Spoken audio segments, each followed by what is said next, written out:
नमस्कार मित्रांनो, Maharashtra nursing officers या चॅनलमध्ये आणि टार्गेट CHO सिरीजमध्ये आपलं स्वागत आहे. आज आपण आलेलो आहोत एपिसोड नंबर किती असणार आपला 34. ज्यांनी पण पहिल्यांदा बघत आहे त्यांनी कुठनं सुरुवात करायचंय, पहिल्यापासून 34 पर्यंत असे सिरियल जायचं आहे. त्याच्यासोबत तुम्हाला बनवायचं आहे सेल्फ नोट्स. तुम्हाला बनवायचे शॉर्ट नोट्स म्हणजे काय, जेणेकरून तुम्हाला परत एकदा काय ह्या इम्पॉर्टंट टाइममध्ये परत एकदा वेळ वेस्ट होऊ नये तुमचा म्हणून. ओके, ज्यावेळी तुम्ही एकदम नोट्स बनवून घेता, ज्यावेळी तुमच्या डोक्यात एकदम बसताय बाबा हां, ज्यावेळी सरांनी हे सांगितलं होतं नोट्समध्ये मेन्शन केलं तर असं नोट्स ओपन केलं की सगळं लक्षात यायला पाहिजे तुम्हाला. चला ठीक आहे.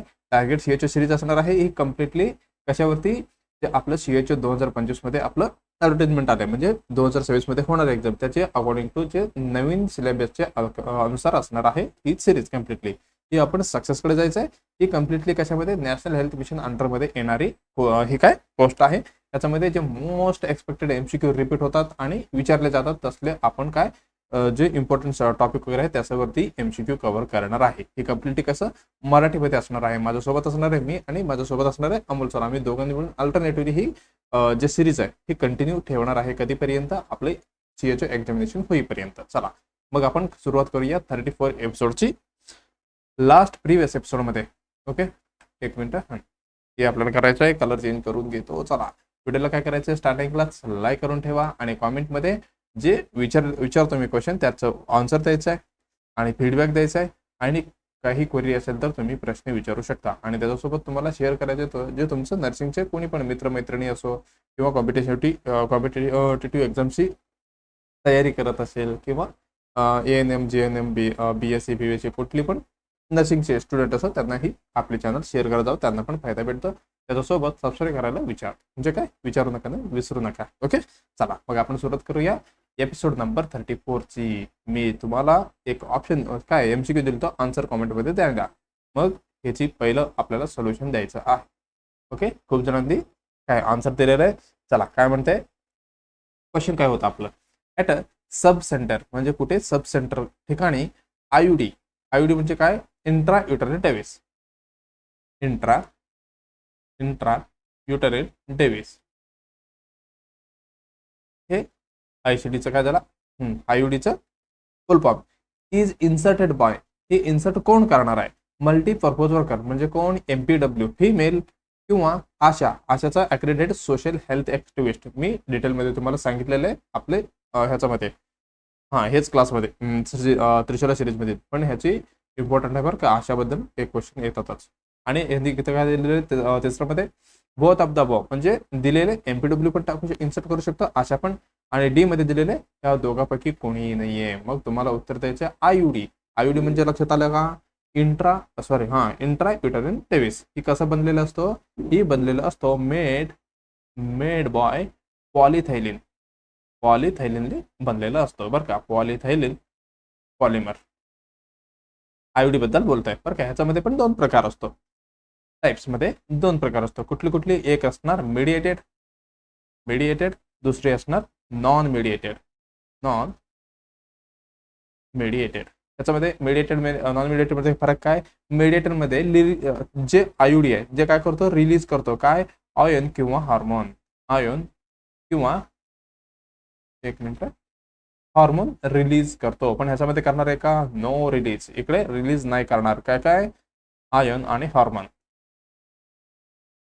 लक्षात आलं, हे नॉन मिडिएट झालं. ह्याची हे काय म्हणू शकतो आपण एक्झाम्पल, त्याच्यामध्ये येणार आहे जनरेशन बरं का. याच्यामध्ये टोटल 3 जनरेशन आहे. जनरेशन 1 येते कशामध्ये, नॉन मिडिएट मध्ये, लिप स्लोप वगैरे जे येतात बघा, जे जनरेशन 1 मध्ये येतात. आणि जनरेशन 2 आणि 3 मध्ये ही कॉपर्टी वगैरे हे सगळं कशामध्ये येतं, जनरेशन 2 मध्ये. आणि प्रोजेस्ट्राजट वगैरे आहेत जे काय जनरेशन 3 मध्ये येते. हे सगळे IUD मधलंच आहे. ही सगळी वेगवेगळ्या प्रकारने डिवायडेशन केलेलं आहे. आपण थोडक्यात बघूया, पुढे जसं क्लास आपला पुढे जातील आपण डिस्कशन करूया. हे असं आता कशाबद्दल झालं, IUD बद्दल हे आपण बघितलं.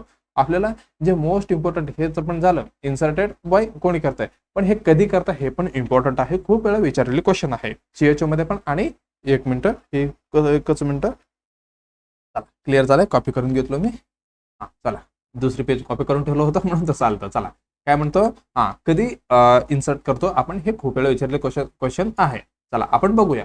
insertion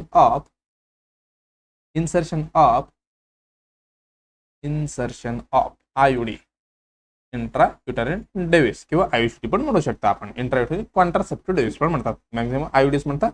चला, मग ह्याच्यामध्ये पण 2-3 प्रकार आहे. पहिली जे प्रकार आहे म्हणजे काय, ह्याच्यामध्ये सिच्युएशन मध्ये, कंडिशन मध्ये, आता नॉर्मल काय मेन्स्ट्रुअल सायकल चालू आहे फिमेलची, विथ मेन्स्ट्रुअल सायकल चालू आहे, ज्यावेळी आपण कधी इन्सर्ट करायला पाहिजे हे इम्पॉर्टंट आहे. आयुडी इन्सर्टेड विदिन 10 डेज. आपल्याला सायकल चालू असताना विदिन 10 डेज मध्ये आपल्याला काय इन्सर्ट करायचं आहे, विदिन 10 डेज. समजा ही ब्लिडिंग पे सुरू झाला, पहिला दिवस, दुसरा दिवस, तिसरा दिवस, चौथा दिवस, म्हणजे हे ब्लिडिंग इथं सुरू झालंय, म्हणजे आपण पिरियड सुरू झाला असं म्हणतो. तिथनं पासून किती दिवस, 9 दिवसापर्यंत, बरं का, सॉरी 10 दिवसापर्यंत. हे काय, हो सॉरी हा, ह्या 10 दिवस. असं नाही की हे ज्यावेळी पिरियड सुरू होते तेव्हापासून पहिला काउंटिंग सुरू करायचं, तिथनं विदिन 10 डेज मध्ये आपल्याला आयुडी इन्सर्ट करायचं आहे. मग तुम्हाला विचारलं, हा बाबा ह्याच्यामध्ये बेस्ट टाइम कुठली, 10 दिवस तर तुम्ही टाइम दिले, भरपूर झाले 10 दिवस, याच्यामध्ये पण बेस्ट कधी, बेस्ट टाइम असणार आहे याच्यामध्ये विदिन किंवा 7th डे मध्ये. 7th डे असतो, हे एकदम बेस्ट असणार आहे. बेस्ट टाइम कशासाठी, मेन्स्ट्रुअल सायकल मध्ये विथ आपण काय टाकणार आहे, आयुडी टाकणार आहे, ज्यावेळी बेस्ट टाइम असणार आहे 7th डे. ओके, लक्षात आलं. चला, तुम्ही म्हणता हाच कशाला, याच्यामध्ये होणार आहे ड्यू टू सर्विक्स डायलेशन. याच्यामध्ये सर्विक्स डायलेशन असतो 7व्या दिवशी. ओके, म्हणजे काय, युजली आपल्याला काय नॉर्मली इन्सर्ट करू शकतो आपण, इन्सर्ट आयुडी युजली. ओके, हे लक्षात ठेवा, 7 दिवस. आणि नॉर्मली विचारलं तर विदिन 10 डेज, बेस्ट विचारलं तर 7 दिवस. हे जास्त वेळा विचारलेले क्वेश्चन आहे, इम्पॉर्टंट. ओके, आता नेक्स्ट कधी, पोस्ट पार्टम फिमेल आहे. मग जी हो म्हटले, हा बाबा मला ही आयुडी यूज करायचं आहे, मग तुम्ही कधी इन्सर्ट करणार, ही आपण इन्सर्ट करणार आहे PPIUCD. याला आपण काय म्हणतो, PPIUCD, post partum intrauterine contraceptive device. कधी इन्सर्ट करणार आहे, insert within 7 days of delivery. बरं का, 7 डेज, विदिन 7 डेजच नाही लिहिलं का मी, sorry, within 7 days of delivery मध्ये आपण इन्सर्ट करतो. कशामध्ये, पोस्ट पार्टम फिमेल मध्ये. पण ह्याच्यामध्ये पण विचारलं बाबा बेस्ट कधी, बेस्ट टाइम कधी, ही म्हणायचं आपल्याला त्यावेळी within 48 hours of delivery. Within 48 hours of म्हणजे 48 तासामध्ये हे काय एकदम बेस्ट असणार आहे. लक्षात ठेवा, नॉर्मल मेन्स्ट्रुअल सायकल मध्ये 10 दिवस टाइम होता, पण 7वा बेस्ट होता, आणि ह्याच्यामध्ये 7 दिवस टाइम आहे, विदिन 48 hours एकदम बेस्ट असणार आहे. हे आपण बघितलं. आता शेवटचं कुठलं, आता नॉर्मल झालं, हे पोस्ट पार्टम झालं, त्याच्यानंतर पोस्ट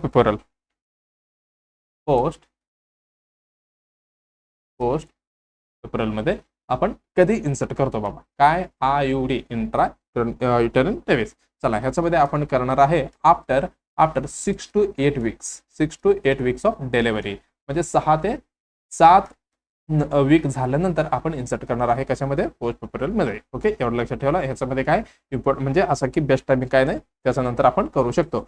पण कोण इन्सर्ट करतो, ऍट सब सेंटर मध्ये ही करणार आहे ANM, किंवा अजून काय म्हणतो आपण, MPW, मल्टीपर्पज वर्कर फिमेल, यांनी काय इन्सर्ट करणार आहे. ओके, एवढं लक्षात आलं, ही आपलं उत्तर बरोबर असणार आहे. ओके, चला, ऑप्शन मध्ये अजून काय काय दिलेलं आहे, मल्टीपर्पज वर्कर, MPW फिमेल, एकदम उत्तर बरोबर असणार आहे. दुसऱ्या ऑप्शन मध्ये काय दिलेलं आहे, आशा दिलेलं आहे. आशा काय करतो बाबा, ह्यावेळी अवेअरनेस, आयुडी इन्सर्ट करताना आशा अवेअरनेस करते, हा बाबा असं ही फॅमिली प्लॅनिंगचं हे कॉन्ट्रासेप्टिव्ह आहे, तुम्ही असं यूज करू शकता, त्याच्याबद्दल अवेअरनेस करायचं. आणि जे फिमेल आहे, इलिजिबल कपल वगैरे आहे, त्यांना काय करायचं, मोटिवेशन करायचं, म्हणजे हुडकायचं, हे सगळे काम ही आशाताई करतात. ओके, एवढं लक्षात आलं. मग आपलं उत्तर कुठली बरोबर जाणार आहे, आपलं उत्तर पहिला एकदम उत्तर बरोबर जाणार आहे. बोथ दोन्ही करणार आहे का, नाही, आशा करू शकत नाहीये, म्हणजे त्याला तेवढी ट्रेंड, म्हणजे काय ट्रेंड नाही आहे आशाताई. ओके, हे झालं बोथ ऑफ द अबो. आणि शेवटचं नॉन ऑफ द काय नाही, ऑप्शन मध्ये काय आहे आपलं, म्हणजे MPW दिलेलं आहे फिमेल, बरं का, मेल आलं तर परत कॅन्सल करा. चला, ठीक आहे, ऑप्शन अनुसार आपल्याला MPW फिमेल एकदम उत्तर बरोबर असणार आहे. ओके, चला, हे काय, इंट्रायुटरिन कॉन्ट्रासेप्टिव्ह डेव्हिस, आयुडी. चला, हे काय, फॉल ऑफ इंटू काय, इथं ओव्हरी, युटरस, सर्विक्स. बघा इथं वजन आहे, आपण हे आयुष्य कुठे बसवले बघा, इथे युटरस मध्ये, असं पद्धतीने ही बसणार आहे. एवढं लक्षात आलं. हे बघा, हार्मोनल आयुडी असते आणि कॉपर आयुडी असते, हे सगळी जनरेशन 2 मध्ये येतात. ओके, चला, आता नेक्स्ट क्वेश्चन काय म्हणते आपण बघूया. विच वॅक्सिन म्हणजे कुठली vaccine is not administered within 6 week, म्हणजे जे कुठली वॅक्सिन आहे जे आपण विदिन 6 वीक मध्ये ॲडमिनिस्ट्रेशन करत नाही of age to a child as per universal immunisation schedule. म्हणजे तुम्हाला रुटीन इम्युनेशन किंवा काय म्हणतो आपण युनिव्हर्सल इम्युनेशन शेड्यूल आहे जे भारत सरकारने जाहीर केलेलं आहे त्याचा अनुसार, किंवा गव्हर्नमेंट ऑफ इंडिया असो आणि WHO जे आपण दोन्ही सेम चालते, पण काही रेस्पेक्टेड डिस्ट्रिक्ट असतो त्याच्यामध्ये कुठली आजार जास्त असतो. म्हणजे अगोदर कसं आहे जेई वगैरे काही डिस्ट्रिक्टमध्ये वगैरे जायचं. आता जे काय केलेलं आहे रुटीनमध्ये म्हणजे युनिव्हर्सल इम्युनेशनमध्ये वगैरे हे करून घेतले, ऍड करून घेतले. चला ह्यांनी काय म्हटलेलं आहे, विच वॅक्सिन आहे, जे कोणती वॅक्सिन आहे विदिन 6 वीकमध्ये, जे 6 वीकचं बच्चू आहे त्याला आपण देऊ शकत नाही अकॉर्डिंग टू कुठे युनिव्हर्सल इम्युनेशन शेड्यूलमध्ये. ऑप्शनमध्ये दिलेलं आहे मिजल्स, ओपीव्ही, हेपॅटायटिस बी आणि बीसीजी, असं 4 ऑप्शन आपल्याला दिलेलं आहे. मग बघा रुटीन इम्युनेशन तुम्हाला कसं आहे एकदम तोंडावरती पाहिजे, म्हणजे काय एकदम रट्टा पाहिजे. ज्यावेळी तुम्ही सीएच ऑफिसर होणार मग बच्चू येणार असं असेल तर आपली काय 10 वीकचा बच्चू आहे किंवा 1.5 महिन्याचं 2.5 महिन्याचं, मग कुठली वॅक्सिन देणार असं तुम्ही झटकन सांगायला पाहिजे. चला मग आपण काय करूया थोडक्यात बघूया. ॲट बर्थमध्ये आपण काय देणार आहे पटकन सांगा बघू. ॲट बर्थ काय देणार आहे, पहिलं देतो आपण हेपॅटायटिस बी, हे विदिन 24 आवर्समध्ये द्यायचं असतं. त्याच्यानंतर ओपीव्ही देणार कुठली बर्थ डोज, हे बर्थ डोज आलं, हे बर्थ डोज, ह्याला पण बर्थ डोजच म्हणतो बरं का आपण, बर्थ डोज झालं हेपॅटायटिस बी, ओपीव्ही, त्याच्यानंतर आपण देणार आहे बीसीजी. हे झालं 3 वॅक्सिन. ओके हे लक्षात ठेवा, हे काय ॲट द बर्थ आपण देणार आहे. त्याच्यानंतर असणार आहे कुठली, त्याच्यानंतर येणार आहे कुठली 6 वीक. 6 वीकला आपण काय देणार आहे बघा. ह्याच्यामध्ये येणार ओपीव्ही, ही फर्स्ट डोज येणार, ही फर्स्ट डोज. त्याच्यानंतर पेंटावॅलंट, त्याच्यानंतर रोटा, ही झालं. त्याच्यानंतर ही ऍड झालेलं बरं का पीसीव्ही, अजून कुठली FIPV. त्याला आपण असं पेंटा म्हणजे फर्स्ट डोज आहे बरं का, सगळे फर्स्ट, पीसीव्ही पण फर्स्ट, FIPV पण सर, हे सगळे फर्स्ट डोज आहे. हेच काय असं होते जे आपलं नेक्स्ट कधी विजिट असणार आहे, हे ॲट बर्थ झालं 6 वीक झालं. 6 वीक नंतर कुठली आलंय 4 प्लस करा 8 वीक, इथं झालं 10 वीक. 10 वीक मध्ये कमी असणार आहे कुठली ओपीव्ही सेकंड डोज. त्याच्यानंतर हे रोटा पहिल्यांदा देतो बरं का, हे ओव्हरऑल आपण पहिलं द्यायचं असतं. रोटा सेकंड डोज. त्याच्यानंतर असणार आहे पेंटा, हे फक्त 3 असणार आहे कशामध्ये 10 वीक मध्ये. पेंटा ही पण सेकंड. पेंटामध्ये काय काय असतो डीपीटी, हेपॅटायटिस बी आणि हिम, ही 5 असतो म्हणून काय पेंटा 5. एवढं लक्षात ठेवा. हे झालं ह्याच्यामधलं. आता काय ॲट बर्थ 6 वीक 10 वीक, नंतर काय झालं 14 वीक. कुठली 14 वीक. हे 14 वीक मध्ये परत 6 वीक मध्ये जे दिलं आपण तेच रिपीट करणार नेक्स्ट डोज. आता ओपीव्ही दिलतो आपण, आता थर्ड डोज येणार. ठीक आहे थर्ड डोज येणार, आणि रोटाचा पण थर्ड डोज येणार. ओके आणि पेंटाचा पण थर्ड डोज येणार. ठीक आहे पेंटाचा पण थर्ड डोज येणार.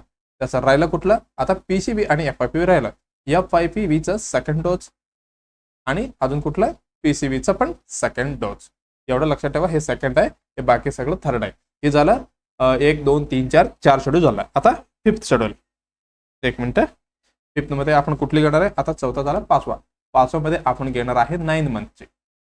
9 मंथ मध्ये आपण काय देणार आहे, त्याच्यामध्ये येणार MR फर्स्ट वॅक्सिन, त्याच्यासोबत JE फर्स्ट. हे MR दिलं की आपल्याला पटकन लक्षात यायला पाहिजे, विटॅमिन A पण ह्याच्यासोबत आपण देणार आहोत. ओके अजून काय, त्याच्यानंतर अजून काय येणार आहे, MR झालं, JE झालं, हां पीसीबी बूस्टर. हे 9 मंथ टू 12 मंथ आहे बरं का, फक्त असं नाही की हां 9 मंथ टू 12 मंथ आहे. हे झालं 9 month to 12 month, MR first, JE first, PCB booster एवढे देणार आहे. त्याच्यानंतर हे 5वं झालं ना. आता नेक्स्ट कधी देणार आपण, नेक्स्ट असणार आहे 16 to 24 मंथ मध्ये. हेच रिपीट होणार आहे. कुठली MR फर्स्ट नाही, आता MR सेकंड, ह्याच्यासोबत परत विटॅमिन A, आणि त्याच्यानंतर JE2 म्हणजे JEचा सेकंड डोज. त्याच्यानंतर पीसीबी तर नसणार आहे बरं का, इथे देणार आहे आपण DPT booster with OPV booster पण बरं का, ओरल पोलिओ वॅक्सिनची बूस्टर. इथं 5 डोस झाले बघा, कशाची OPVचं. लक्षात आलं. चला हे झालं. त्याच्यानंतर कुठली येणार आता 5 ते 6 वर्षामध्ये. ओके ह्याच्यामध्ये काय देणार आपण, फक्त आपण काय देणार आहे, DPT बूस्टर देणार आहे, DPT बूस्टर. ओके त्याच्यानंतर काय राहिलं, 10 इयरला आपण TD देतो बरं का. हे झालं रुटीन इम्युनेशन मध्ये. आणि प्रेग्नंट मध्ये पण, प्रेग्नन्सी मध्ये ओके, प्रेग्नन्सीमध्ये आपण किती डोस देणार आहे? टीडीचा पहिला डोस, त्याच्यानंतर टीडीचा दुसरा डोस, आफ्टर 3 इयर म्हणजे विदिन 3 इयर परत एकदा कन्फ्युज झाला तर आपण टीडी बूस्टर अशा पद्धतीने देणार आहे. ओके, हे ऑलरेडी मी सांगितलेलं तुम्हाला, हे फक्त लक्षात राहू द्या. ओके, चला काय काय झालं? At birth hepatitis B, OPV, BCG 6 वीकला, ओपीव्ही, पेंटा, रोटा, पीसीव्ही, एफआयपीव्ही. इथे एफआयपीव्ही आणि ही पीसीव्हीचं फक्त 2 डोस येतात बरं का. ओपीव्हीचा सेकंड, रोटा सेकंड, पेंटा सेकंड, परत ओपीव्ही थर्ड, रोटा थर्ड, पेंटा थर्ड, एफआयपीव्ही सेकंड, पीसीव्ही सेकंड. एवढं लक्षात आलं. त्याच्यानंतर 5th शेड्यूलला काय 9 to 12 मंथ हे काय? MR first, JE first, PCV booster. हे लक्षात ठेवा, हे विसरू शकता तुम्ही. PCV booster, MR first, JE first, PCV booster. त्याच्यानंतर काय 16 to 24 मध्ये एमआर सेकंड, जेई सेकंड. हे पण विसरू शकता, कुठलेही बूस्टरवाले. DPT booster, OPV booster. एवढं लक्षात ठेवा. 5 ते 6 वर्षाला आपण डीपीटी बूस्टर देणार. त्याच्यानंतर 8 वर्षाला 8 शेड्यूलमध्ये 10 इयरला आपण काय देणार आहे? टीडी देणार आहे बरं का. अजून एक राहिला का? 16 इयरला आपण परत टीडी देतो. ओके, हे झालं इम्युनेशन शेड्यूल मधलं. आणि प्रेग्नंट वुमनमध्ये काय? प्रेग्नन्सीमध्ये टीडी फर्स्ट, टीडी सेकंड हे 4 वीकचा गॅप असतो बरं का. ही कम्प्लिटली आपल्याला बघावं लागेल. इम्युनेशन इम्पॉर्टंट आहे बरं का. आणि टीडी बूस्टर एवढं लक्षात आलं. चला आपण जाऊया कुठे? Which vaccine is not relevant with 6 week. 6 week मध्ये आपल्याला द्यायचं आहे. चला एक एक जाऊया. आपण बीसीजी कधी देतो? बीसीजी आपण देणार आहे बर्थला, ऍट बर्थ आपण देणार होतो. ते पण कसं आहे? विदिन 1 इयर मध्ये आपल्याला द्यायचं असतं बरं का. हे झालं बीसीजी बद्दल. आपण बीसीजी 6 वीकला, विदिन 6 वीकला नाही द्यायचं आहे का? नाही, हे तर द्यायचं आहे ना. हे तर कसं आहे? ॲज सून एज पॉसिबल आपल्याला द्यायला पाहिजे. बीसीजी इकडे द्यायलाच पाहिजे as soon as possible. Okay, याचा पण रूल आहे, मी ऑलरेडी सांगितलेलं आहे. म्हणजे विदिन 28 दिवस असेल तर किती एम एल द्यायचं, त्याच्यानंतर किती एम एल द्यायचं, आणि त्याला इनडायरेक्ट आणि डायरेक्ट पण हे म्हणतो आपण. ओके, हे सगळं झालेलं आहे. ओके, त्याच्यानंतर येणार आहे हे हेपॅटायटिस बी. ही पण बर्थमध्ये आपण देतो ॲट बर्थ. ओके, हे विदिन 24 आवर्समध्ये आपल्याला द्यायचं असतं. Okay, within 24 आवर्समध्ये. हे कंटिन्यू पुढे पेंटामध्ये होणार आहे. म्हणजे पेंटामध्ये आपण देणार आहे. हे बर्थ डोज झालं आणि पेंटासोबत 3 वेळा देणार. त्याच्यानंतर काय 4 डोज झाला टोटल याचा.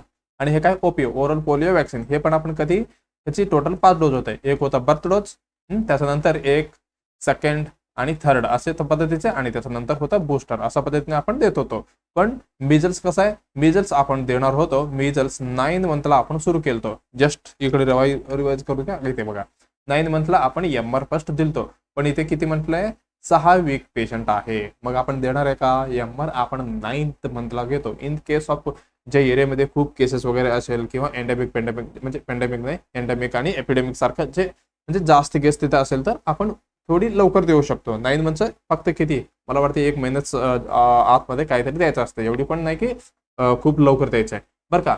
मग आपल्याला एमआर हे कधी द्यायचं असतं? आता 9 मंथला आपल्याला द्यायचं असतं. ही इम्पॉर्टंट लक्ष ठेवायचं आहे. मग आपलं उत्तर कुठले जाणार आहे? आपण मिजल्स ही काय within 6 week of a child मध्ये आपण युनिव्हर्सल इम्युनेशन शेड्यूल अनुसार ही वॅक्सिन आपल्याला देता येत नाहीये. मग आपले उत्तर जाणार आहे एकदम बरोबर मिजल्स. ओपीव्ही तर आपण दिलो, हेपॅटायटिस बी पण दिलो, आणि बीसीजी पण. हे सगळे काय आहे? आपण ह्यात बर्थच दिलेलं आहे. मग ही आपल्याला द्यायचं नाहीये कुठली? मिजल्स. ओके, चला हे झालं इम्युनेशन शेड्यूल. ही रुटीन इम्युनेशन मध्ये तुम्हाला फॉलो करायला लागते. काय तुम्ही ऑफिसर झाल्यावर जे कोण म्हणतात त्याला, सिस्टर वगैरे, एनएम सिस्टर वगैरे रुटीन इम्युनेशन करतात, त्यावेळी तुम्हाला काय करावं लागते? ऑब्झर्वेशन करावं लागते बरं का. काही चुकलं तर तुम्हाला सांगावं लागते. चला हे काय? अरे इथं आणलेलं आहे मी. चला हे काय? नॅशनल इम्युनेशन शेड्यूल आहे. ही गव्हर्नमेंट ऑफ इंडियाने जाहीर केलेलं आहे बरं का. आफ्टर कधी? पीसीव्ही आल्यानंतर. बर्थला काय काय होतं?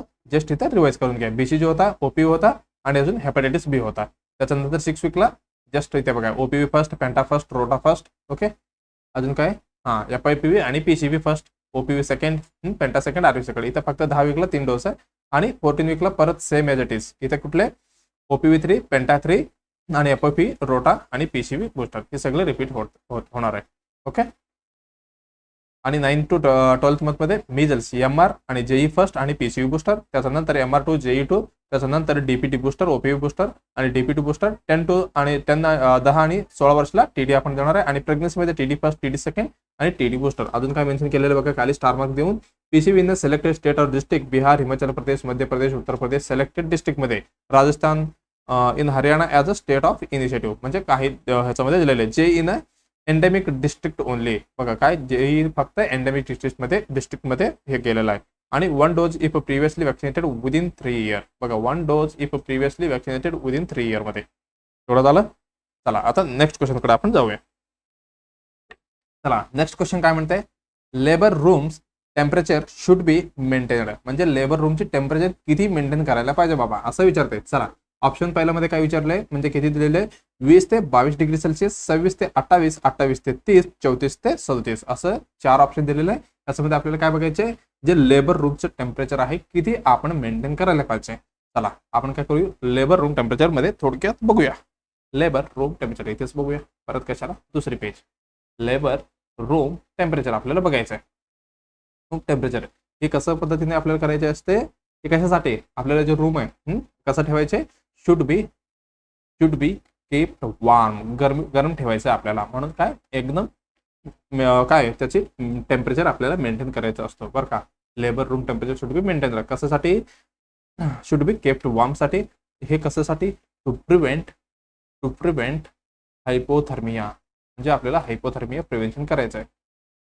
कोणामध्ये, इन द न्यूबॉर्न मध्ये, in the newborn. Okay, immediately after birth झाल्यावर ज्याला काय करायचं, हायपोथर्मियापासून प्रिव्हेंट करायचं, म्हणून आपण एवढी काय मेंटेन करायचं आहे. हा किती हे लक्षात यायला पाहिजे. 26 ते 28 डिग्री सेल्सिअस, किती 26 to 28 डिग्री सेल्सिअस हे काय इज रिकमेंडेड, म्हणजे एवढे रिकमेंडेड केलेलं आहे. रिकमेंडेड रेंज इन कुठले, आपलं मॅटर्निटी किंवा लेबर वॉर्डमध्ये, मॅटर्निटी आणि लेबर वॉर्ड नेबर का लेबर रूम मध्ये एवढी मेंटेन करायचं असतं आपल्याला. किती 26 to 28 इम्पॉर्टंट आहे, लक्षात ठेवा. ओके चला अकॉर्डिंग टू कुठे, हा हे तुम्ही म्हणतील हे इथं आणले की मी, बघा इथं काय, अकॉर्डिंग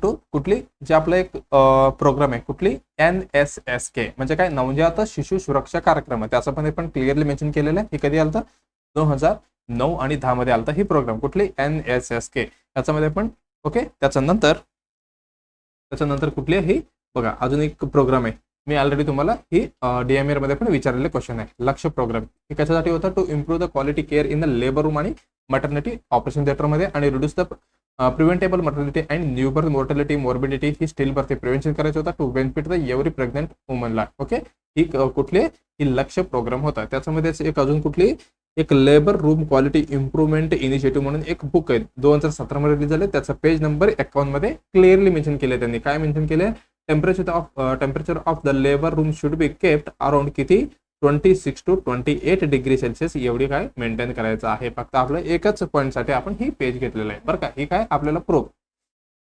म्हणजे एकदम क्वेश्चन म्हणजे काय CHO मध्ये विचारलं तर आपल्याला ही उत्तर देता येईल, आणि त्यांनी रॉंग केलं तरी आपल्याला काय प्रूफ द्यायला. हे काय 26 to 28 डिग्री सेल्सिअस हे काय आपल्याला मेंटेन करायचं असतं. ओके एवढं झालं. आपण हे कशासाठी करतो, टू एन्श्योर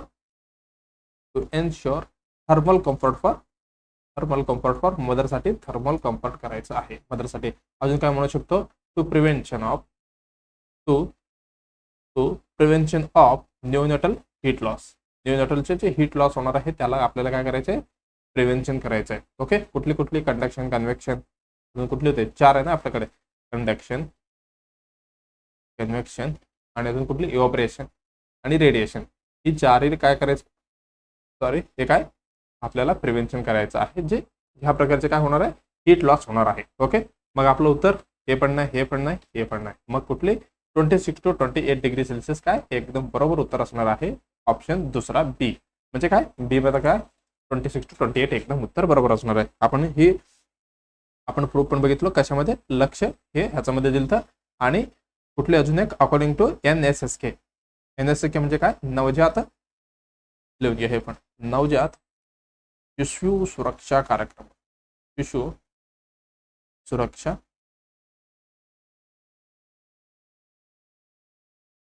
कार्यक्रम कधी आलता, हे 2009 आणि 10 मध्ये आलता. ह्याच्यामध्ये पण त्यांनी क्लिअरली मेन्शन केलेला आहे. ओके चला आता नेक्स्ट क्वेश्चनकडे आपण जाऊया. नेक्स्ट क्वेश्चन काय म्हणते बघा, अबनॉर्मल पॅटर्न ऑफ ब्रीथिंग. बघा काय म्हणते यांनी, अबनॉर्मल पॅटर्न ऑफ ब्रीथिंग आहे, characterised by alternating periods of apnoea. ह्याच्यामध्ये काय अल्टरनेटिव्ह पिरियड, एकानंतर एक म्हणजे काय थोडे गॅपने अल्टरनेटिव्हली काय येणार आहे, अपनिया येणार आहे. अपनिया म्हणजे काय, ॲब्सेन्स ऑफ ब्रीथिंग, आणि त्याच्या सोबत असणार आहे अँड डीप असणार आहे, आणि रॅपिड ब्रीथिंग असणार आहे. याला आपण काय म्हणतो, 4 ऑप्शन दिलेले आहे. चेन स्ट्रोक रेस्पिरेशन, कुस्मॉल्स ब्रीथिंग, इफ्निया आणि हे काय हायपर व्हेंटिलेशन. परत चारच आहे सगळीकडे ऑप्शन बरं का. याच्यामध्ये पण जे वेगवेगळ्या पद्धती डिफरंट जे ब्रीथिंग पॅटर्न्स आहे आपल्याला दिलेलं आहे. मग आपण काय करूया, एक एक बघूया. पहिल्या ऑप्शन मध्ये काय दिलेलं आहे, chain stroke respiration. Chain stroke respiration म्हणजे काय बघा, ही काय असणार आहे, चेन स्ट्रोक रेस्पिरेशन इथे ऑलरेडी दिलेलं आहे. ही बघा त्याच्यामध्ये काय जे रेस्पिरेशन आहे पण ही नॉर्मल आहे का, नाही. हे काय बघा, हे काय लिहिलेलं आहे, क्रेसेंडो आणि डिक्रिसेंडो. ओके, म्हणजे कमी आणि जास्त होणार आहे. त्याच्यामध्ये परत काय होणार आहे, त्याच्यामध्ये अल्टरनेटिव्हली अपनी येणार आहे, म्हणजे अब्सन्स ऑफ ब्रीथिंग येणार आहे. ओके, इथे ऑलरेडी डेफिनेशन पण आहे बघा. चेन स्ट्रोक रेस्पिरेशन आर ही काय cyclic breathing pattern of a gradually increase then decreasing the breath. बघा इथे इन्क्रीज होत आहे, परत इकडे डिक्रीज होत आहे. हे काय सायकल आहे. हे झालं, त्याच्यानंतर फॉलोड बाय द अपनिया. अपनिया पण येणार आहे. ही काय काय म्हणू शकतो आपण, काय म्हणतात आपण, म्हणजे अल्टरनेटिव्हली गॅप मध्ये येणार आहे. बघा असा प्रकारचं प्रकार असणार आहे. आपलं रेस्पिरेशन चाललंय, डिक्रीज झाले, डिक्रीज, इथे इन्क्रीज, परत डिक्रीज, असं पद्धतीने येणार. परत त्याच्यानंतर अपनिया येणार, म्हणजे काय ॲब्सेन्स ऑफ ब्रीथिंग, परत शॅलो ब्रीथिंग सुरू होणार. ओके, म्हणजे काय असणार आहे, ह्याच्यामध्ये ग्रॅज्युअली इन्क्रीजिंग आणि डिक्रीजिंग ब्रीथ असणार आहे. त्याच्यासोबत हे लक्षात ठेवायचं आपल्याला, ह्याच्यामध्ये अपनिया असतो. कशामध्ये, चेन स्ट्रोक रेस्पिरेशन मध्ये. एवढं लक्षात ठेवा. अजून काय म्हणू शकतो, ह्याला आपण अबनॉर्मल ब्रीथिंग पॅटर्न होता. अबनॉर्मल ब्रीथिंग पॅटर्न आहे, कारण ह्याच्यामुळे काय आलेलं आहे, अपनिया पण आलेलं आहे, इन्क्रीज आणि डिक्रीज पण झालेलं आहे. ब्रीथिंग पॅटर्न आहे हे झालं. त्याच्यानंतर काय, alternative period of apnoea. Alternative period of apnoea एक झालं. त्याच्यानंतर काय होतं, हे ऑलरेडी आपण बघितलेलं आहे, म्हणजे जे आपलं रेस्पिरेशन होतं डिक्रीज होतं, म्हणजे इन्क्रीज जास्त कमी होतं, त्याच्यासोबत असणार आहे अपनिया. फक्त आपल्याला त्याच्यामध्ये इम्पॉर्टंट काय, अपनिया लक्षात ठेवलं की अपनिया आलं की समजून घ्यायचं बाबा हे काय चेन स्ट्रोक रेस्पिरेशन आहे. एवढं आपण बघितलं. चला, हे काय कुस्मॉल्स, हे काय कुस्मॉल्स ब्रीथिंग. याच्यामध्ये काय होते, कुस्मॉल्स ब्रीथिंग मध्ये काय, ह्याच्यामध्ये कॅरेक्टरिस्टिक काय असणार आहे, याच्यामध्ये डीप ब्रीथिंग असणार आहे आणि रॅपिड रेस्पिरेशन असणार आहे. त्याच्यासोबत लेबर्ड ब्रीथिंग. प्रायमरी कॉज काय, डायबिटिक केटोसिडोसिस, सिव्हिअर मेटाबॉलिक ऍसिडोसिस ह्याच्यासोबत असणार आहे. बघा एक कुस्मॉल सोबत कसं असणार आहे, कुस्मॉल बघा अशा प्रकारचं असणार आहे. ह्याला आपण काय म्हणू शकतो, डीप रॅपिड, काय का म्हटलं आपण, डीप रॅपिड आणि कंटिन्युअस ब्रीथिंग असणार आहे. असं नाही की ह्याच्यामध्ये अपनिया येणार, कंटिन्युअस ब्रीथिंग ह्याच्यामध्ये असणार आहे, डीप आणि रॅपिड. बघा काय डीप पण आहे आणि रॅपिड पण आहे, असं पद्धतीचे कंटिन्यू ब्रीथिंग ह्याच्यामध्ये असणार आहे. ओके, लक्ष ठेवा, ह्याच्यामध्ये अपनिया नाहीये, म्हणजे काय, जे अल्टरनेटिव्हली ह्याच्यामध्ये येत होतं चेन स्ट्रोक मध्ये, ह्याच्यामध्ये नसणार आहे. ओके, लक्षात आलं. चेन स्ट्रोक आलं की फक्त काय लक्षात आलं पाहिजे, अपनिया. आणि कुस्मॉल मध्ये काय येणार आहे, कंटिन्यू असणार आहे, डीप आणि रॅपिड असणार आहे. ही लक्षात ठेवा तुम्हाला. एक झालं आणि इथे एक तुम्हाला पण सांगितलं. आता नेक्स्ट काय, युप्निया. युप्निया म्हणजे काय, हे काय, हे नॉर्मल आहे, नॉर्मल रेग्युलर ब्रीथिंग. जे मी क्लास घेताना जे रेस्पिरेशन आहे माझं, ते काय म्हणतो आपण, रेग्युलर नॉर्मल ब्रीथिंग पॅटर्न आहे. हे अबनॉर्मल आहे का, नाही, हे एकदम नॉर्मल झाला. हायपर व्हेंटिलेशन म्हणजे काय, रॅपिड ब्रीथिंग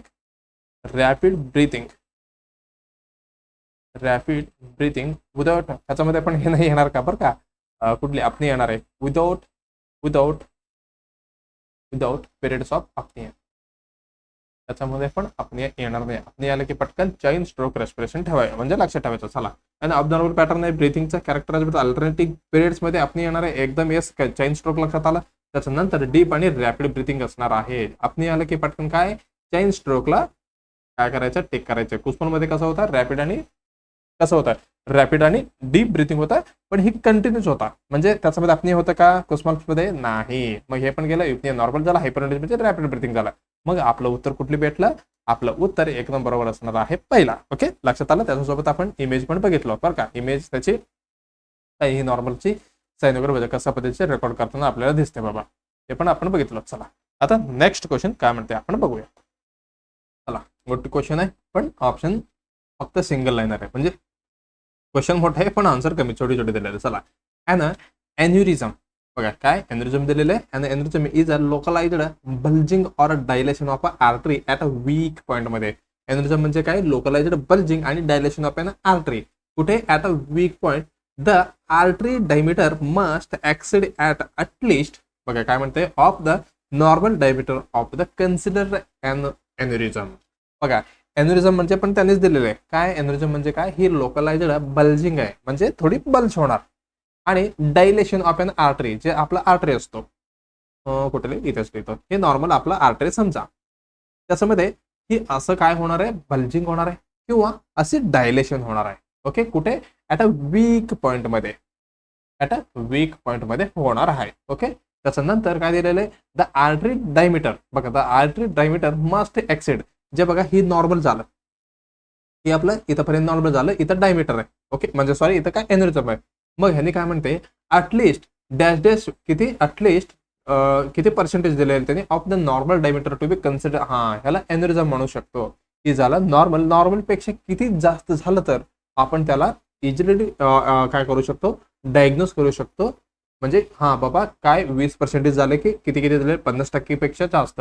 आता समजा हे एवढं आहे, हे नॉर्मल झालं, त्याच्यानंतर याची थोडी जास्त झालं तर ह्याला हे 50% पकडा. म्हणजे ही 50% पेक्षा थोडी जास्त झालं तर ह्याला आपण काय एन्युरिझम म्हणतो. का 75%, 75 म्हणजे परत असं झालं, आणि 35 म्हणजे कमी झालं. म्हणजे काय, ही 1.5 झालं, ही 1.7 होते का, 1.7, हे 1.2 होते वाटते, आणि हे 1.3 असं काय तर होते. म्हणजे काय, त्याचे किती पट्टाने मोठं, म्हणजे थोडी दिसलं तर मी काय म्हणतो माहितीये काय, जे नॉर्मल आहे त्याच्यापेक्षा जे डायलेटर असतो किती टक्क्याने जास्त असलं तर त्याला इझिली आपण डायग्नोस करू शकतो, असं विचारते त्यांनी. चला मग आपल्याला काय पहिला काय बघावं लागेल, एन्युरिझम. एन्युरिझम म्हणजे डायग्रामच आहे की आपल्याकडे. चला ठीक आहे, एन्युरिझम कुठं गेला, हा, हे थोरॅटिक एन्युरिझम आहे, ॲब्डोमिनल एन्युरिझम. म्हणजे काय, इथं डायलेशन झालेलं आहे, काय म्हणू शकतो आपण, लोकलाइज्ड. आणि हे काय, परमनेंट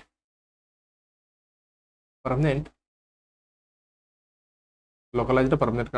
हे काय, डायलेटर, डायलेशन किंवा काय म्हणू शकतो आपण, बल्जिंग. किती मिस्टेक व्हायले आज. हे काय, बल्जिंग होते ऑफ आहे ना आर्टरीचं, ऑफ आहे ना आर्टरी. ओके, कशामुळे, due to weakening of the arterial wall, due to weakening. काय वीक आहे, weakening of arterial wall, weak झाल्यामुळे आर्टरियल वॉलमुळे. बरं का, ही लक्षात ठेवा, ह्याच्यामुळे काय होणार आहे.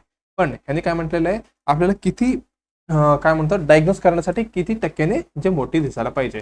बघा, डायग्नोसिस द डायमीटर, जे डायमीटर आहे, डायमीटर इन्क्रीज बॉय आर्टरीज, किती पट्टाने म्हणजे मोठी दिसायला पाहिजे, आर्टरी दिसायला पाहिजे त्याच्यापेक्षा 50%. म्हणजे काय, 1.5 टाइम म्हणू शकतो आपण. 1.5 टाइम्स काय, जे आर्टरीपेक्षा जास्त दिसायला पाहिजे, किंवा 50%ने थोडी जास्त झाला पाहिजे. कशा, कम्पेअर टू इट्स नॉर्मल डायमीटरला. लक्षात आलं, हे आपलं आर्टरी आहे, त्याच्यापेक्षा जे हाफ पटणे काय जास्त दिसलं तर ह्याला आपण काय म्हणणार आहे, ह्याला आपण एन्युरिझम म्हणणार आहे. किती टक्क्याने, 50%ने. एवढं लक्षात ठेवा. एक्झाम्पल आपण काय म्हणू शकतो, आता समजा आपलं नॉर्मल आर्टरी डायमीटर, हा आता लक्षात येतील तुम्हाला, आर्टरी डायमीटर किती, समजा 2 सेंटीमीटर आहे आपलं, हे काय डायमीटर किती, 2 सेंटीमीटर आहे. पण एन्युरिझम मध्ये किती पाहिजे, एन्युरिझम मध्ये जी पाहिजे मोर दॅन 3 सेंटीमीटर. म्हणजे काय, 1.5 पेक्षा जास्त टाइम ते बल्ज झालं किंवा हे काय डायलेशन झालं असेल तर आपण काय म्हणणार आहे, त्याला एन्युरिझम म्हणणार आहे. एवढं लक्षात आलंय का. म्हणजे कशाला, हे 50% थोडी जास्त झाल्यावर काय, जे कोणी म्हणतात त्याला प्रॅक्टिकली जे पॅथॉलॉजीवाले असो, पॅथॉलॉजी, रेडिओलॉजी, अजून कोण असतं ते बघण्यासाठी, वॅस्क्युलर सर्जरी, हे सगळे इझिली त्यांनी काय, त्यांना आयडेंटिफाय करता यावं म्हणून काय 50% ही अट ठेवलेलं आहे. ओके, कशासाठी, ही एन्युरिझमसाठी. मग आपलं उत्तर जाणार आहे कुठली, 35 आहे का, नाही. 20 पण नाही, 75 खूप झाले. मग आपले उत्तर असणार आहे 1.5 टाइम्स मोठी दिसायला पाहिजे, जे नॉर्मल आर्टरीचं डायमीटर होतं त्याच्यापेक्षा. मग आपलं उत्तर कुठली, पहिलं उत्तर एकदम बरोबर असणार आहे. आपण जस्ट बघितलं, हे काय, हे नॉर्मल आहे. बघा, ही काय नॉर्मल आहे, परत इथे असं डायलेशन झालेलं आहे, हे किती 1.5 टाइम मोठी झालेले, म्हणून आपण त्याला काय म्हणतो, एन्युरिझम म्हणणार आहेत. लक्षात आलंय का. चला आता नेक्स्ट क्वेश्चन कडे आपण जाऊया. एनी ऍक्टिव्हिटी, बघा कुठली, any activity undertaken by a person who believes himself to be healthy for the purpose of preventing disease or detecting disease in asymptomatic stage is known as. बरोबर, थोडी question लेंदी आहे पण उत्तर सोपी आहे. चला काय म्हणते, एनी ऍक्टिव्हिटी अंडरटेकन बाय, म्हणजे कुठली पण activity undertaken by person who believe himself, म्हणजे त्याला बाबा असं काय आता मला काही नाही झालेलं, मी काय हे एकदम हेल्दी आहे. कधी वाटते त्याला, for the purpose of preventing, कशासाठी, जे प्रिव्हेंट करायचे त्याला डिसीज पासून, preventing disease or detecting the disease, म्हणजे काय डिसीज डिटेक्ट करायचं आहे. इन ॲन असिम्टमॅटिक स्टेजमध्ये, म्हणजे त्याला काही सिम्टम्स आलेले आहेत तरी पण त्याला काय करायचं, डिटेक्ट करायचंय आणि म्हणजे प्रिव्हेंटिंग डिसीज ह्या पर्पजसाठी त्याला काय करायचंय, एक प्रोसिजर करायचंय, म्हणजे केअर करायचंय किंवा काय ऍक्टिव्हिटी करायचंय. इथे दिलेले एनी ऍक्टिव्हिटी त्याला आपण काय म्हणतो, हेल्थ बिहेवियर म्हणतो, सेल्फ केअर म्हणतो, स्क्रीनिंग म्हणतो, क्लिनिकल केअर म्हणतो. याच्यामध्ये आपल्याला बघावं लागेल याच्यामधलं उत्तर बरोबर कुठले आहे बाबा. बघा इथं काय काय म्हटलेलं आहे, हेल्थ बिहेवियर म्हटलं. हेल्थ बिहेवियर म्हणजे काय, आपलं लाईफस्टाईल झालं, लाईफस्टाईल रिलेटेड ऍक्शन्स, हे झालं ह्याच्याबद्दल. आणि सेकंड काय म्हटले, सेल्फ केअर. सेल्फ केअर म्हणजे इथं पण म्हटलेलं बरं का, इथं काय who believe himself to be healthy, म्हणजे त्याला नंतर वाटते ऍक्टिव्हिटी केअर नंतर. सेल्फ केअर मध्ये काय होणार आहे, सेल्फ केअर मध्ये असणार आहे जे केअर ऑफ ऑन सेल्फ, स्वतःच्या वरती थोडी काळजी असणार आहे. कधी, ड्युरिंग इलनेसमध्ये किंवा काही मायनर काय म्हणू शकतो आपण एलिमेंट्स वगैरे झालं तर. हे झालं सेल्फ केअर बद्दल. ओके, आता लास्ट कुठले, क्लिनिकल केअर. क्लिनिकल केअर मध्ये काय असणार आहे, क्लिनिकल केअर म्हणजे काय, की care provided after disease is suspected. Clinical care म्हणजे काय, क्लिनिकली काहीतरी झालेलं आहे त्याला, म्हणजे क्लिनिकल म्हणजे काय, हॉस्पिटलमध्ये किंवा त्याला काहीतरी पॅथॉलॉजी किंवा मायक्रोलॉजी त्याच्यामध्ये आहे, त्याच्यानंतर काय केअर प्रोव्हाइडेड आफ्टर कधी, आफ्टर डिसीज इज सस्पेक्टेड, किंवा डिसीज सस्पेक्टेड झाले किंवा काय म्हणू शकतो ऑलरेडी म्हणजे डायग्नोज झालेलं, त्यावेळी आपण जे केअर देतो त्याला आपण काय म्हणतो, क्लिनिकल केअर देतो. मग राहिलं कुठलं, स्क्रीनिंग म्हणजे काय काय म्हणू शकतो, ह्याच्यामध्ये आपण करणार आहे डिटेक्शन ऑफ डिसीज काय म्हणू शकतो, अपॅरेंटली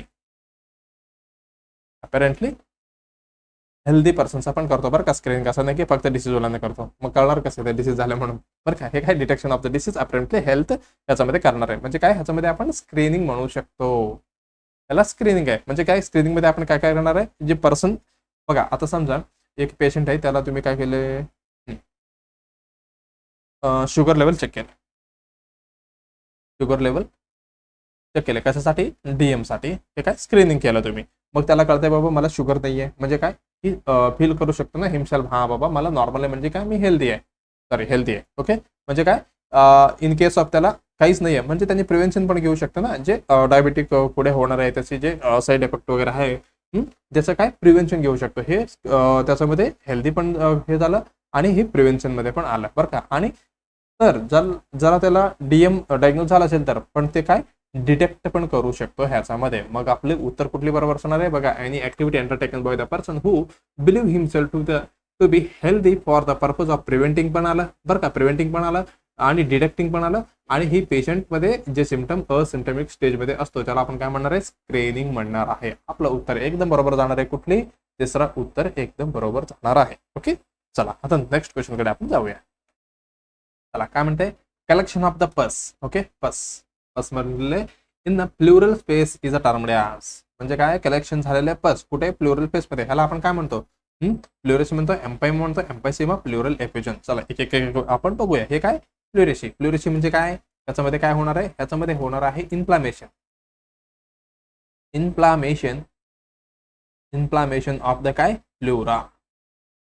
प्लुरा. ओके, ह्याच्यामध्ये पस नसणार आहे बरं का, त्याला आपण काय म्हणतो, ह्याच्यामध्ये प्लुरेटिक चेस्ट पेन असतो बरं का, प्लुरेटिक चेस्ट पेन असतो. पस असणार आहे का, नो पस बरं का, नो पस, याच्यामध्ये पस नसणार आहे. हे काय प्लुरेसी झालं, ट्रेकिया लंग झाले, इथनं कट करून इकडे आणलेलं बघा, हे नॉर्मल फ्लो झालं, हे इन्फ्लुएड फ्लो झालंय बघा. इथे काय पॅरेटल प्लुरल कॅव्हिटी याच्यामध्ये इन्फेक्शन झालेलं असतं, त्याला आपण काय म्हणतो, प्लुरेसी म्हणतो.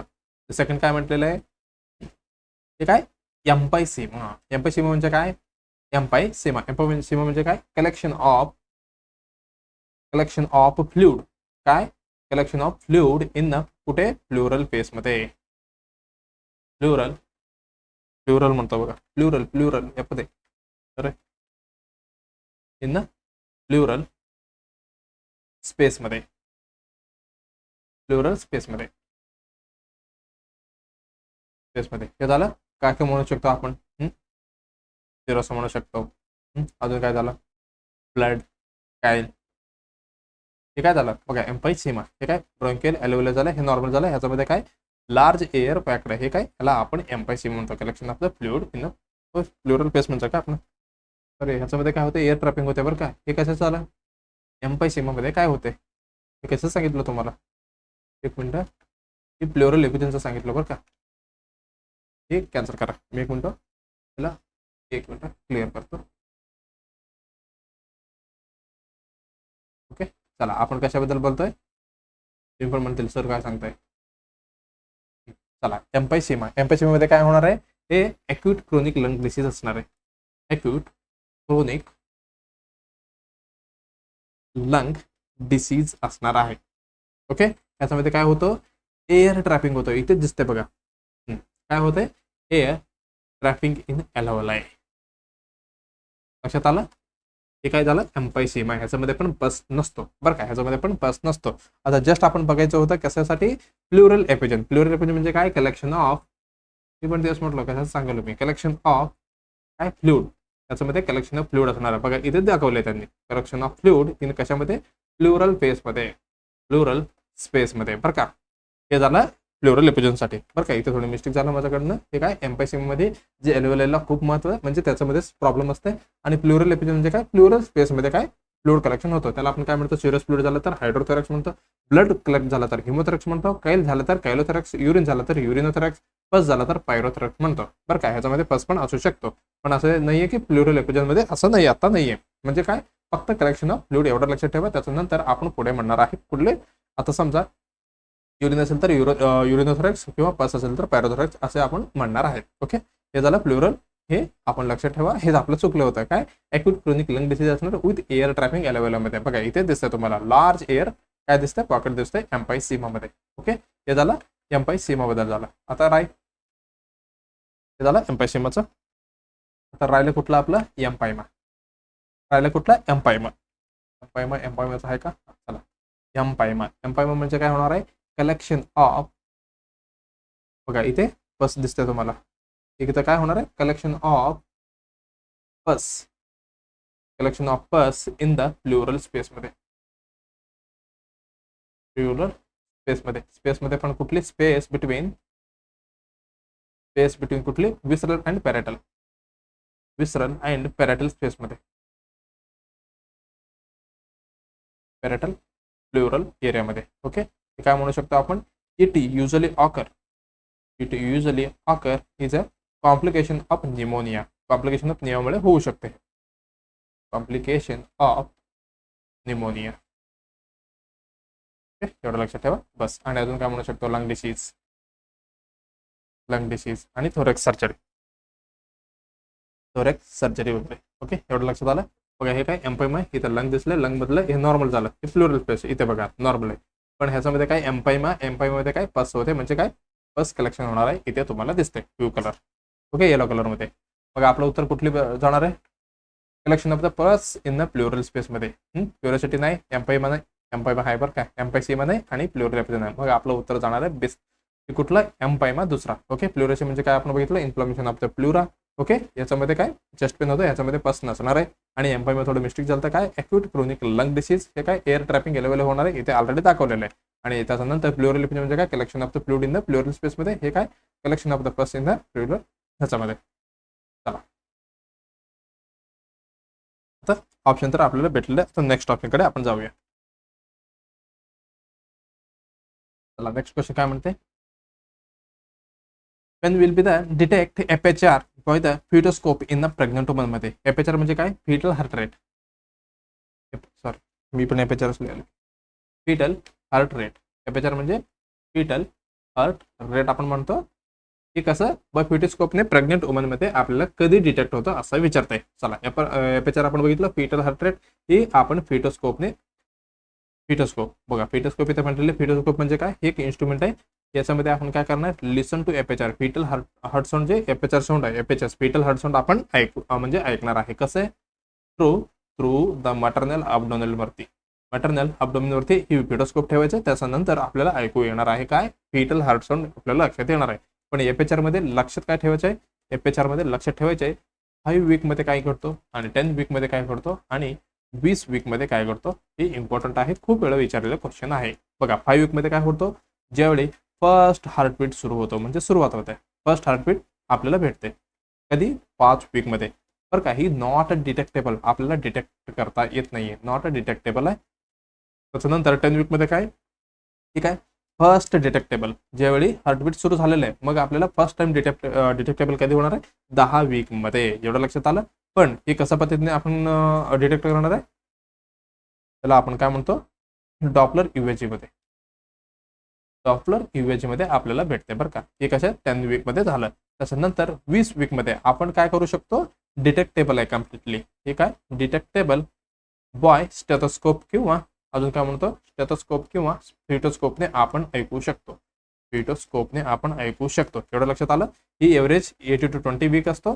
पण नॉर्मली प्रॅक्टिकलमध्ये सगळ्यांना म्हणजे सगळ्यांना म्हणजे काय, जे प्रॅक्टिसर असतात त्यांना 20 वीक एकदम बेस्ट सांगतात त्यांनी. बरं का, म्हणून आपल्याला काय ठेवायचं आहे, 20 वीक एकदम परफेक्ट ठेवायचं आहे. काय, त्यावेळी फिटल हार्ट रेट काय फिटोस्कोपने प्रेग्नेंट वुमन मध्ये म्हणजे काय ह्याच्यामध्ये पॅटर्नल अब्डोमिनमध्ये आपण भेटू शकते. चला अशा पद्धतीने हे काय, आपण हे काय करताय, फिटल हार्ट रेट साऊंड ऐकताय. बरं का, हे काय फिटोस्कोप इथे मी आणलेलं आहे.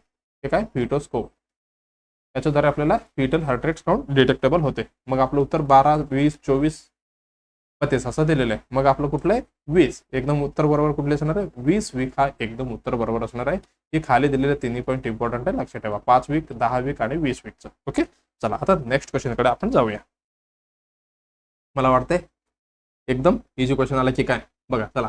ठीक आहे, टॅकिपनिया इन न्यूबॉर्न मध्ये म्हटलं बरं का, अडल्ट मध्ये नाही. Is a defined as a respiratory rate greater than, म्हणजे काय, नॉर्मल जे रेस्पिरेशन किती असते त्याच्यामध्ये कितीच्या नंतर म्हणजे काय वरती गेलं तर रेस्पिरेटरी म्हणजे रेट जे जास्त झालं तर आपलं काय म्हणतो, ग्रेटर दॅन झालं तर जे रेट त्याला आपण काय टॅकिपनिया म्हणणार आहे असं विचारते त्यांनी. बघा रेस्पिरेटरी रेट आपलं रेस्पिरेशन रेट कसं असणार आहे, आर बर्थमध्ये, ॲट बर्थमध्ये 35 असणार, एव्हरेज असणार 30 से 60, 30 to 60, 30 to 60 असणार. त्याच्यानंतर इन्फंटमध्ये किती असतो, हे 30, एव्हरेज किती झालं 20 ते 40. हे पर मिनिट आहे बरं का, सगळी रेस्पिरेशन पर मिनिट. हे झालं इन्फंटचं. अडल्टमध्ये 16 असतो, 12 ते 20 पकडतात. आणि अजून काय, ओल्ड एजमध्ये 60 नाही, ह्याच्यामध्ये पण 16 असते, पण इथे पकडतात ना 10 ते 24 पकडतात आपण. हे झालं नॉर्मल रेस्पिरेशन बरं का, नॉर्मल रेस्पिरेशन रेट झालं. पण ह्याने काय म्हटलं, टॅकिपनिया इन न्यूबॉर्न, न्यूबॉर्न म्हणजे कुठली बर्थमध्ये झालं. मग न्यूबॉर्न मध्ये किती असणार आहे, सेम हेच न्यूबॉर्नचे किती असणार आहे, एव्हरेज असणार आहे 30 ते 60, किती 30 ते 60 हे असणार आहे. त्याच्यानंतर यांनी काय म्हटलेलं, टॅकिपनिया म्हटलेलं आहे. म्हणजे ह्याच्यापेक्षा जास्त असलं तर आपण काय म्हणतो टॅकिपनिया. मग एव्हरेज आहे आपलं 30 ते 60, म्हणजे 60 नॉर्मल आहे. पण इक्वल और किंवा इक्वल नको, more than 60 per minute respiration झालं तर आपण काय म्हणणार आहे, रेस्पिरेशन रेट झालं तर त्याला आपण म्हणणार आहे टॅकिपनिया. हे कशामध्ये, ही न्यूबॉर्न मधलं आहे बरं का, न्यूबॉर्न मध्ये. मग आपलं उत्तर कुठले जाणार आहे, मोर दॅन 60 झालं तर आहे का 60, 80 नाही आहे, 30 पण नाही आहे, 40 पण एव्हरेज मध्ये, 30, 40 एव्हरेज मध्ये आणि 60. इथं ऑप्शन आहे आपला चौथा ऑप्शन, एकदम उत्तर बरोबर जाणार आहे. कुठली, more than 60 per minute respiration rate असलं तर न्यूबॉर्न मध्ये आपण काय म्हणतो, त्याला टॅकिपनिया आपण म्हणणार आहे. क्वेश्चन काय होता आपला, newborn is dependent respiratory rate greater than, मग आपलं 60 ब्रीथ पर मिनिट ही काय जास्त जाणार आहे, त्याला आपण काय टॅकिपनिया म्हणतो. ओके, चला आता नेक्स्ट ऑप्शन कडे जाऊया, क्वेश्चन कडे. चला आजचे ही लास्ट क्वेश्चन असणार आहे. ओके, काय म्हणते बघा, smallest bone in the woman बॉडीमध्ये एकदम स्मॉलेस्ट बोन कुठले, इनकस, मेलस, स्कॅपस आणि स्कॅपस नाही बरं, स्कॅपुला आणि हे काय स्टॅपस. हे असे 4 ऑप्शन आपल्याला दिलेले. ह्याच्यामध्ये आपल्याला बघायचे smallest bone in the woman body. बरं का, आपल्याला असं पण विचारलेलं आहे काय, ही लक्षात घ्या, ह्युमन बॉडीमध्ये बोन चार्ट आहे. हे अडल्टमध्ये टोटल किती बोन असतो हे खूप वेळा विचारलेलं क्वेश्चन आहे बरं का, इम्पॉर्टंट आहे. किती, 206 हे लक्षात घ्या. त्याच्यानंतर हे काय, हे 2 प्रकारचे आहे, हे एक्झेलचं झालं, हे खालचं झालं. ओके, इथे टोटल किती होते, 206 आहे. इकडे 80 झालं, इकडे 126, हे लक्षात ठेवा. हे 206. त्याच्यामध्ये काय काय दिलेले, स्कलमध्ये, एक रेनेमध्ये 8, फेसमध्ये 14 आणि एअरोशेलमध्ये इथे 6, इकडे 3, इकडे 3 आणि हायोड बोनचं इथे 1 आणि वर्टिब्रल कॉलम हे 26 आणि हे काय दिलेलं आहे थोरेसिक एज हे 25, त्याच्यानंतर अप्पर लिम्ब 60, हे ग्रेडलचे 4, लोअर लिम्ब 60, परत पेल्विक ग्रेडल, हे सगळे टोटल मिळून किती होते 206 होतं. तुम्हाला लक्षात ठेवायचे 206. पण total bone in the newborn विचारलं 300 उत्तर द्यायचे 300 बरं का 300. त्याच्यानंतर लॉंगेस्ट बोन कुठले ह्याच्यामध्ये फिमर बोन, स्मॉलेस्ट बोन असणार आहे. तर आपलं उत्तर इथेच आहे स्टेपस. आणि mobile joint of joint example कुठली शोल्डर बॉल अँड सॉकेट आहे. हे इमोबाईल जॉईंट कुठले स्कल सुचर असणार आहे. मग आपलं उत्तर कुठले जाणार आहे, आपले उत्तर जाणार आहे स्टेपस. ओके इनकस बघा ही सगळी त्याच्यामधलंच आहे. ह्याला आपण मिस म्हणतो कुठली मेलस इनकस स्टेपस. हे तिन्ही कशामधले एअरमध्ये कुठे हां ते पण आलं मी. हे काय ओसिकल्स आहे कुठे कुठे हां हे इयर कॅनलमध्ये पण कुठे असणार आहे, हे इनर एअरमध्ये असणार आहे. कुठे इनर एअरमध्ये MIS ह्या पद्धतीत आपण मिस म्हणतो. चला हे काय मेलस एम म्हणजे मेलस इनकस स्टेपस. बघा हे काय जे मेलस आहे किती 8 to 9 सेंटीमीटर, सॉरी सेंटीमीटर नाही MM असतं बरं का. आणि हे काय असणार आहे इनकस हे 7 mm असतं आणि स्टेपस असणार आहे 3 mm. म्हणून काय एकदम छोटी कुठली असणार आहे ही एस असणार आहे म्हणजे काय स्टेपस असणार आहे. बघा ही काय मेलस हे कसं आहे, हे काय म्हणतो त्याला हॅमर्स लाईक अ स्ट्रक्चर आहे त्याचा कशाचे मेलसचे. हे झालं हे आपल्याला लक्षात ठेवायचं. आपल्याला काय विचारलं होतं एकदम स्मॉल बोन स्टेपस ही आपल्याला उत्तर आहे. स्मॉलेस्ट बोन कुठले स्टेपस. मग आपलं उत्तर कुठले इनकस नाही, मेलस नाही, स्केपुला आणि हे पण नाही. आपलं उत्तर जाणार आहे चौथा उत्तर स्टेपस. हे काय स्केपुला काय ही लार्ज फ्लॅट बोन आहे. Large flat bone of the shoulder. Shoulder मधलं एकदम लार्ज फ्लॅट बोन आहे. ओके हे झालं स्केपुला. स्टेपस हे काय एकदम आपलं उत्तर बरोबर असणार आहे smallest bone in the human body. हे झालं. त्याच्यानंतर तुम्ही म्हणू शकता largest bone. Largest bone in the human बॉडीमध्ये कुठलं ही असणार आहे आपलं फिमर. याला आपण काय म्हणतो थाय बोन पण म्हणतो. थाय बोन असणार आहे. ओके ह्याला आपण काय फिमर बोन पण थाय बोन पण म्हणतो. हे 48 सेंटीमीटर असणार आहे बरं का. ह्याला आपण काय एकदम स्ट्रॉंगेस्ट पण म्हणतो. स्ट्रॉंगेस्ट आणि हेवीएस्ट बोन म्हणतो. हेवीएस्ट बोन आपण म्हणणार आहे. एवढं लक्षात आलं. चल मग आपलं उत्तर ऑलरेडी भेटलेलं चौथं उत्तर एकदम बरोबर असणार आहे. आता तुमच्यासाठी एक क्वेश्चन. चला काय म्हणते question. The constant presence of a disease within a geographical area is known as. म्हणजे काय एक जिओग्राफिकल एरिया आहे त्याच्यामध्ये काय कॉन्स्टंट प्रेझेंट असणार आहे जे डिसीज त्याला आपण काय म्हणतो एंडेमिक म्हणतो, एपिडेमिक म्हणतो, पॅन्डेमिक म्हणतो का आयसोलेशन म्हणतो. तुम्हाला काय करायचंय कॉमेंटमध्ये उत्तर द्यायचं आहे,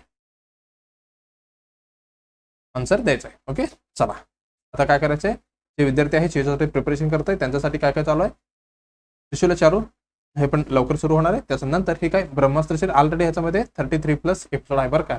आणि हे काय PYQ 2023 मध्ये झालेले जे आपलं PYQ म्हणजे काय समुदाय आरोग्य अधिकारी एक्झाम झालं त्याचे कम्प्लिटली आपण डिटेल काय झालेले पेपर अनालिसिस केलेले आहे. त्याच्यामधलं पण डायरेक्टली किंवा इनडायरेक्टली क्वेश्चन येऊ शकता बरं का. हे ऑलरेडी प्लेलिस्टमध्ये हे सगळे अवेलेबल आहे, तुम्ही बघून घ्यायचे. त्याच्यानंतर काय व्हिडिओला लाईक करायचं आहे, कॉमेंट करायचे, कॉमेंटमध्ये काय फीडबॅक क्वेरी आणि काही विचारू शकता. आणि जे तुमचं मित्रमैत्रिणी कोणी असेल तर त्यांना आपलं चॅनल शेअर करायचे, त्याच्यासोबत सबस्क्राईब करायला विसरायचं नाही आहे. ओके आपल्याला काय करायचं आहे कंटिन्यू स्टडी करायचे, त्याच्यासोबत ही सिरीज सोबत पण तुम्हाला काय सेल्फ स्टडी करायचं बरं का. सेल्फ स्टडी म्हणजे काय असं नाही की काय तुम्हाला डेली एक आता तुम्ही एक शेड्यूल करायला पाहिजे बरं का. त्याच्यामध्ये पण एक मी व्हिडिओ बनवून टाकतो तुम्हाला थोड्या दिवसांनी कसं पद्धतीने आपलं प्रिपरेशन असायला पाहिजे. ओके तुम्ही म्हणतील सर ह्याच्यामध्ये सगळे कंप्लीट होणार आहे का, कंप्लीट होणार आहे का. बघा जेवढी आपण आपलं मॅक्झिमम ट्राय चालू आहे. आम्ही तर सगळे सोडून काय हे टार्गेट सीएचओचं पाठीमागे चाललंय. माझं त्रिशूल सिरीज पण असंच पडलेलं आहे. म्हणजे काय आपण जास्त कॉन्सन्ट्रेशन केलेलं आहे सीएचओ मध्ये म्हणजे काय जास्त फायदा तुम्हाला भेटू म्हणा. ओके चला आपलं मी तुम्हाला सांगतो कसं कसं पद्धतीची अतिथी अभ्यास करायचा. ओके मग आपण मॅक्झिमम तर कव्हर करण्याचं आहे, त्याच्यासोबत तुम्हाला पण स्वतःचे काय एफर्ट दाखवायचं आहे. ओके सतत अभ्यास करायचं करून राहायचं आहे आपल्याला कधीपर्यंत आपलं सिलेक्शन होईपर्यंत. चला आपण परत भेटूया नेक्स्ट एपिसोडमध्ये.